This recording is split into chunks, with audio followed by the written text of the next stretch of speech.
साल 2013 में Honda amaze को सबसे पहले लॉन्च किया गया था। अब 2024 आ चुका है और होंडा अमेज का 3rd जनरेशन अवतार लॉन्च हो चुका है।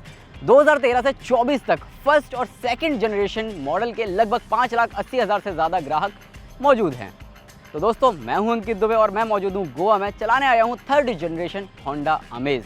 और होंडा अमेज का मैनुअल ट्रांसमिशन साथ ही साथ सीवीटी ट्रांसमिशन की हम टेस्ट ड्राइव करेंगे। साथ ही साथ आपको बताएंगे कि ये गाड़ी पहले के मुकाबले कितनी ज़्यादा बेहतर हुई है और इस गाड़ी का जिस गाड़ी से मुकाबला है मारुति डिज़ायर, उसके मुकाबले ये गाड़ी कितनी बेहतर है या बेहतर हो सकती थी।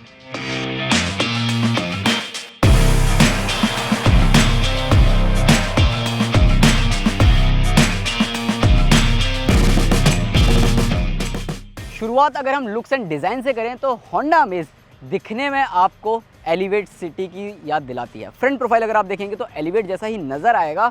यहाँ पर आपको बड़ी सी ग्रिल देखने को मिल जाती है और आपको अपराइट बोनेट देखने को मिल जाता है। साथ ही साथ एलईडी हेडलाइट DRL आपको हाई बीम असिस्ट के साथ देखने को मिल जाती है।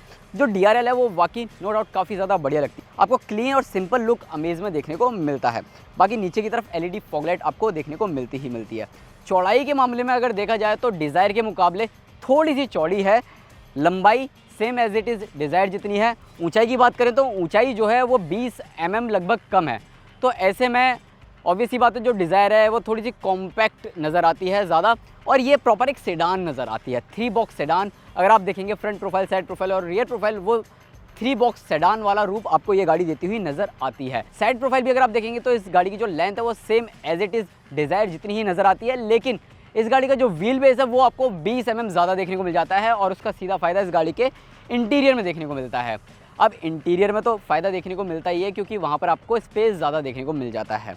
अब साइड में भी अगर आप देखेंगे, जो 15 इंच के एलॉय व्हील्स हैं उनका डिज़ाइन नो डाउट बहुत ही ज़्यादा ज़बरदस्त है। डुअल टोन इफेक्ट आपको देखने को मिल जाता है। हालांकि जो निचले वेरिएंट्स हैं उनमें आपको 14 इंच और 15 इंच का व्हील्स देखने को मिलता ही मिलता है। रियर प्रोफाइल अगर आप देखेंगे तो यहाँ से ये गाड़ी पूरी तरह आपको होंडा सिटी की याद दिलाती हुई नज़र आएगी। सेम वैसी ही लाइट्स आपको देखने को मिल जाएगी, वैसा ही आपको स्टांस देखने को मिल जाता है और इनफैक्ट इस गाड़ी का जो डिज़ाइन है ना पीछे से, वो वाकई प्रॉपर आपको एक सेडान वाला रूप देता हुआ नज़र आता है। अब डिज़ायर के मुकाबले क्या चीज़ें ज़्यादा है? देखो, 9 mm जो ग्राउंड क्लियरेंस है वो ज़्यादा मिल जाता है। इसमें आपको 172 mm का ग्राउंड क्लियरेंस मिलता है। डिज़ायर में 163 mm का मिलता है। और बूट स्पेस की अगर हम बात करते हैं तो 416 लीटर्स का ह्यूज बूट स्पेस आपको देखने को मिल जाता है। काफ़ी सारा सामान आप यहाँ पर रख सकते हैं। डिज़ायर के मुकाबले 34 लीटर्स ज़्यादा बूट स्पेस आपको इस गाड़ी में मिलता है।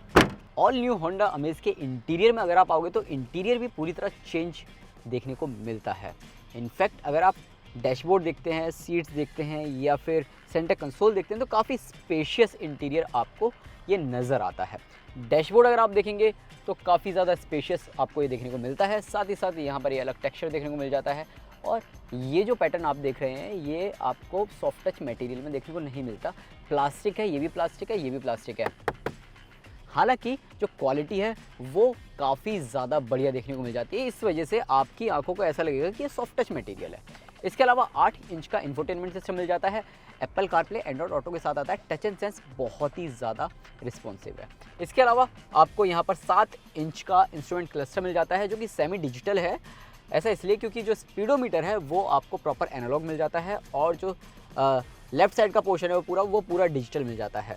साथ ही स्टीयरिंग व्हील अगर आप देखेंगे तो होंडा सिटी की याद दिलाएगा। हालांकि होंडा सिटी की तरह इसमें आपको लेदर स्टिचिंग स्टीयरिंग व्हील देखने को नहीं मिलता है और साथ ही एडास लेवल के फीचर्स भी आपको इसी में ही देखने को मिलते हैं। आप यहाँ से कंट्रोल कर सकते हैं। बाकी AC वेंट्स आप देख सकते हैं। साथ ही साथ आपको इसमें एयर फिल्टर भी देखने को मिल जाता है और एक चीज़ तो बेस्ट की है कंपनी ने पुरानी अमेज के मुकाबले, जो AC है उसका जो टेम्परेचर है, जो कूलिंग इफेक्ट है, पुराने मॉडल के मुकाबले अब ज़्यादा बेहतर कर दिया है। बाकी यहाँ पर आपको वायरलेस चार्जिंग पैड मिल जाता है, 12 वोल्ट का एक सॉकेट मिल जाता है, 2 टाइप A USB पोर्ट्स मिल जाते हैं। हालांकि मुझे लगता है कंपनी को एक टाइप C देने की ज़रूरत थी क्योंकि अभी मेरे पास लेटेस्ट स्मार्टफोन है और उसमें type C to type C cable आती है। तो ऐसे में मुझे थोड़ी सी परेशानी हो रही है कि type A to type C cable कहाँ से लाऊँ। बाकी यहाँ पर आपको 2 कप होल्डर्स मिल जाते हैं, डिसेंट साइज़ के मिल जाते हैं। आप इजीली अपना कॉफ़ी का कप यहाँ पर इजीली रख सकते हैं। बाकी CVT ट्रांसमिशन आप यहाँ पर देख रहे हैं।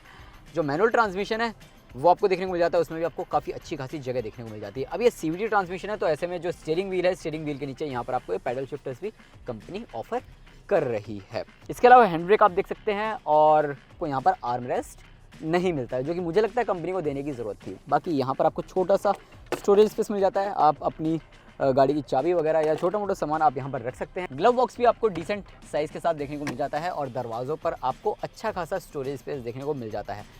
सीट पहले के मुकाबले ज़्यादा कंफर्टेबल हो गई हैं, ज़्यादा स्पेशियस हो गई हैं, तो ऐसे में आपको अंडरनीथ थाई सपोर्ट अच्छा खासा मिल जाता है और जो साइड सपोर्ट है वो भी काफ़ी बढ़िया इनमें देखने को मिल रहा है। फ्रंट जो सीटें हैं वो एडजस्टेबल हेडरेस्ट के साथ आती हैं, तो कितना भी लंबा व्यक्ति इस गाड़ी को चलाए उसे कोई दिक्कत नहीं होने वाली है। चलते हैं रियर सीट्स पर। नई होंडा अमेज के अगर आप रियर सीट्स पर आते हैं तो यहाँ पर भरपूर स्पेस मिल जाता है। 3 बॉक्स प्रॉपर सेडान है, तो ऐसे में अगर आप डिज़ायर से कंपेयर करते हैं तो उसके मुकाबले जो रियर सीट स्पेस है वो आपको बढ़िया मिल जाता है। और देखा जाए तो लेग रूम की कोई कमी महसूस नहीं हो रही है। अंडरनीथ थाई सपोर्ट भी काफ़ी अच्छा खासा देखने को मिल जाता है। शोल्डर रूम भी काफ़ी बढ़िया है। पुराने जनरेशन के मुकाबले तो देखा जाए तो सीट्स काफ़ी ज़्यादा आरामदायक हो गई हैं। इनफैक्ट सेगमेंट में भी अगर देखा जाए तो ये जो गाड़ी है अपने सेगमेंट में काफ़ी ज़्यादा आरामदायक नज़र आ रही है। इसके अलावा 3 लोग यहाँ पर इजीली बैठ सकते हैं। तीनों के लिए यहाँ पर हेडरेस्ट दिया गया है, हालांकि एडजस्टेबल नहीं है, फिक्स्ड हेडरेस्ट है, लेकिन उसमें कोई दिक्कत नहीं होने वाली है। इसके अलावा अगर 2 लोग इस होंडा अमेज के रियर सीटों पर बैठते हैं तो उन 2 लोगों के लिए भरपूर स्पेस तो है, साथ ही सुविधा के तौर पर अगर देखा जाए तो यहाँ पर आर्मरेस्ट है, 2 कप होल्डर्स हैं, बाकी एसी वेंट्स अब पीछे वाली सीटों के लिए दे दिए गए हैं। तो ऐसे में ऑब्वियस सी बात है, अगर भीषण गर्मी हो रही है या फिर गोवा, मुंबई या दिल्ली जहाँ पर भीषण गर्मी पड़ती है वहाँ के लिए तो ये गाड़ी बढ़िया हो गई है, क्योंकि एसी की जो हवा है वो काफ़ी अच्छी खासी देखने को मिल जाती है, एयर फ्लो काफ़ी अच्छा खासा देखने को मिल जाता है। बाकी यहाँ पर पीछे एक 12 वोल्ट का पावर आउटलेट मिल जाता है, कोई भी type A type C USB port नहीं है। इसके अलावा दरवाज़ों पर अगर आप देखेंगे तो अच्छा खासा स्टोरेज स्पेस देखने को मिल जाता है। अब 3 लोग तो यहाँ इजीली बैठ सकते हैं, लेकिन जो बीच में बैठेगा उसके लिए थोड़ी सी दिक्कत हो सकती है, क्योंकि ये जो एसी का प्रॉपर ये सेटअप है ना, ये उसके पैरों में लड़ता हुआ नज़र आएगा।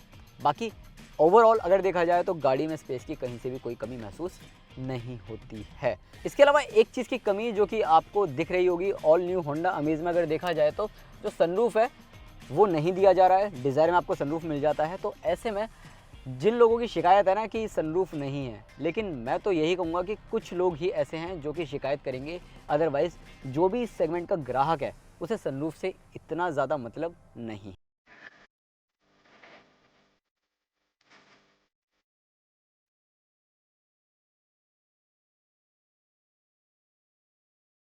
शुरुआत हम करते हैं मैनुअल ट्रांसमिशन के साथ।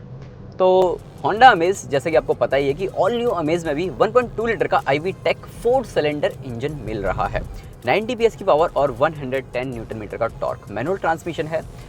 अब ट्रांसमिशन की बात बाद में करते हैं, पहले इंजन को लेकर बात कर लेते हैं। जो इंजन है नो डाउट बहुत ही ज़्यादा बढ़िया है, और जैपनीज़ टेक्नोलॉजी आपको तो पता ही है कि इंजन के साथ जो जैपनीज़ टेक्नोलॉजी मिल जाती है वो तो वाकई कमाल की हो जाती है। अब ये इंजन 4 सिलेंडर है। अगर आप इस सेगमेंट की दूसरी गाड़ी देखते हैं, खासकर मारुति डिज़ायर जो कि 3 सिलेंडर पेट्रोल इंजन के साथ आती है, उसके मुकाबले ये जो इंजन है बहुत ही ज़्यादा रिफाइंड है और पावरफुल भी है। अब पावर आपको बता ही दी कि 90 PS की पावर मिल जाती है, तो ऐसे में इस गाड़ी को अगर आप चलाते हैं खासकर इस मैनुअल ट्रांसमिशन के साथ, तो आपको भरपूर पावर का एहसास भी होता है।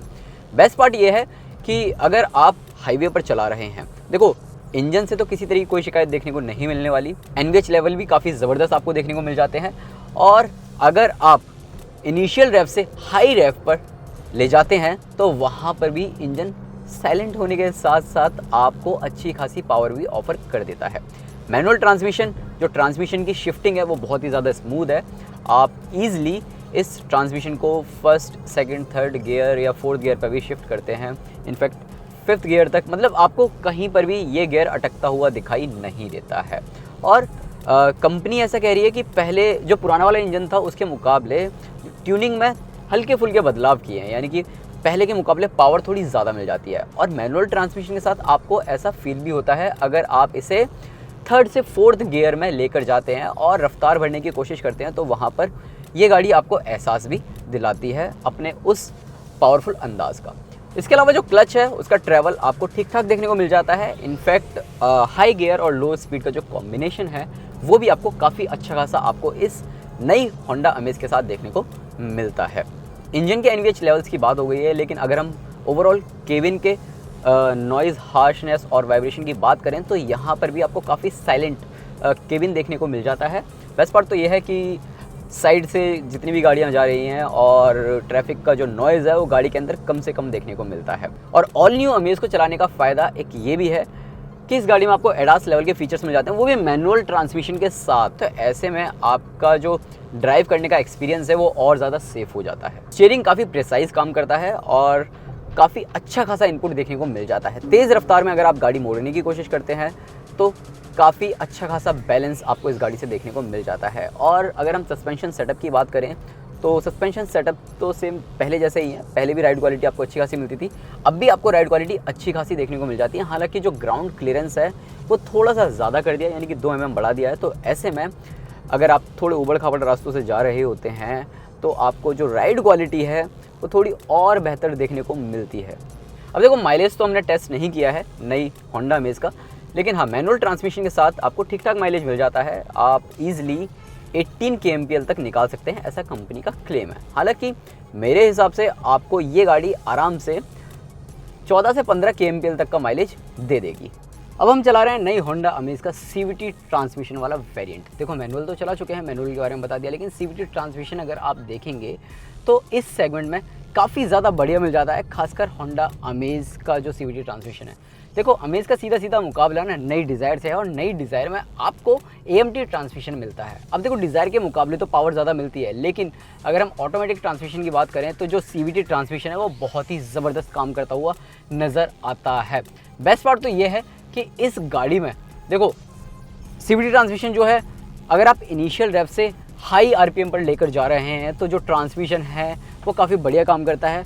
गियर काफ़ी स्मूथ शिफ्ट होते हैं, और साथ ही साथ जो इंजन से जो नॉइज़ आती है ना, वो भी एकदम से तभी आती है जब आप एकदम तेज़ तर्रार रफ्तार भरने की कोशिश करते हैं। फालतू की नॉइज़ इंजन में है ही नहीं। बेस्ट पार्ट तो ये है कि इंजन में इंसुलेशन का काम किया ही नहीं है। मतलब जो गद्दे वगैरह लगा देते हैं ना कि इंजन का शोर इधर केबिन तक ना आए, वो लगाया ही नहीं है कंपनी ने। उसके बावजूद जो NVH लेवल्स है वो 1 नंबर आपको इस गाड़ी में देखने को मिलते हैं। अब इस गाड़ी में एक चीज़ क्या है, जो CVT ट्रांसमिशन है वो तो बढ़िया काम करता है, ये एकदम मक्खन की तरह जो गियर हैं उन्हें शिफ्ट करता हुआ नज़र आता है। लेकिन अगर हम बात करते हैं इसमें स्पोर्ट मोड की, तो इसमें ना एक S मोड भी दिया है। अगर आप इसे स्पोर्ट मोड पे ऐसे लगाते हैं और यहाँ पर पैडल शिफ्टर्स हैं और आप थोड़ा सा फन करना चाहते हैं तो वो भी आप कर सकते हैं पैडल शिफ्टर्स की मदद से। और जो गाड़ी का बैलेंस है वो नो डाउट बहुत ही ज़्यादा बढ़िया है। सस्पेंशन सेटअप काफ़ी बढ़िया काम करते हुए नज़र आते हैं, और जो थोड़ी सी ऊबड़ खाबड़ वाली सड़कें हैं वहाँ पर तो किसी तरीके कोई दिक्कत नहीं है, लेकिन हाँ, थोड़े बड़े पैचेस या बड़े गड्ढे भी आ जाते हैं तो वहाँ पर भी ये गाड़ी आपको निराश करती हुई नज़र नहीं आती है। ब्रेकिंग सिस्टम बहुत ही ज़बरदस्त है, आपको ब्रेकिंग से किसी तरीके कोई शिकायत देखने को नहीं मिलेगी। और हाँ, इस गाड़ी का जो CVT ट्रांसमिशन है 19.5 किलोमीटर प्रति लीटर तक का माइलेज देता है, ऐसा कंपनी क्लेम करती है। लेकिन आपको ये गाड़ी ईजिली 16 से 17 किलोमीटर प्रति लीटर तक का माइलेज दे देगी अगर आप CVT ट्रांसमिशन के साथ इसे चला रहे हैं। इसके अलावा होंडा अमेज़ देश की सबसे किफ़ायती कार है जिसमें आपको एडास लेवल के फीचर्स मिल जाते हैं, जो कि काफ़ी बढ़िया काम करते हुए नज़र आते हैं। और देखा जाए तो इंडिया का सबसे सस्ता एडास इस गाड़ी में ही मिलता है, कैमरा बेस्ड एडास है। तो ऐसे में इस गाड़ी में जो आपको अडेप्टिव क्रूज़ कंट्रोल है, लेन की असिस्ट है और इमरजेंसी ब्रेकिंग सिस्टम है, वो काफ़ी बढ़िया काम करते हुए नज़र आते हैं। हालांकि मुझे लगता है अगर कंपनी इसमें रेडार और दे देती तो और ज़्यादा सटीक तरीके से ये जो एडास फीचर्स है वो काम करते हुए नज़र आते हैं, खासकर जब फॉग होती है या बारिश होती है या फिर धुंध होती है उस टाइम पर। लेकिन अगर मौसम साफ़ है तो ये गाड़ी आपको कहीं से भी निराश करती हुई नज़र नहीं आती, खासकर इसके एडास लेवल के फीचर्स। अब आखिर में बात करते हैं नई होंडा अमेज़ को खरीदा जाए या नहीं। इस गाड़ी की शुरुआती कीमत है 8 लाख रुपए, जाती है 10,90,000 रुपए एक्स शोरूम तक। अब इस कीमत के लिहाज से देखा जाए, इस गाड़ी में जिस हिसाब से स्पेस मिलता है, रिलायबल इंजन मिलता है और साथ ही साथ दमदार परफॉर्मेंस मिलती है, हाईटेक फीचर्स मिलते हैं, तो देखा जाए तो ये गाड़ी भरपूर फीचर्स के साथ आ रही है। हालांकि 1-2 चीज़ों की कमी महसूस होती है, जैसे कि सनरूफ नहीं है और साथ ही साथ 360 डिग्री पार्किंग व्यू कैमरा नहीं है। लेकिन कंपनी इस गाड़ी के साथ ना आपको अनलिमिटेड किलोमीटर्स की वारंटी ऑफ़र कर रही है, जो कि देखा जाए तो आपको इस सेगमेंट की कोई और कार कंपनी ऑफ़र कर ही नहीं रही, और पता नहीं करेगी भी या नहीं करेगी। तो ऐसे में होंडा अपनी अमेज़ को लेकर काफ़ी ज़्यादा कॉन्फिडेंट है और लोगों को बता रही है कि अगर वो ये गाड़ी खरीद लेंगे तो उन्हें 10 साल तक इंजन में कोई पैसा खर्च करने की ज़रूरत ही नहीं है। ओवरऑल आप बताओ आपको कैसी लगी ऑल न्यू होंडा अमेज़। साथ ही साथ वीडियो पसंद आया हो तो लाइक करें, शेयर करें, चैनल पर पहली बार आए हैं तो सब्सक्राइब करना ना भूलें।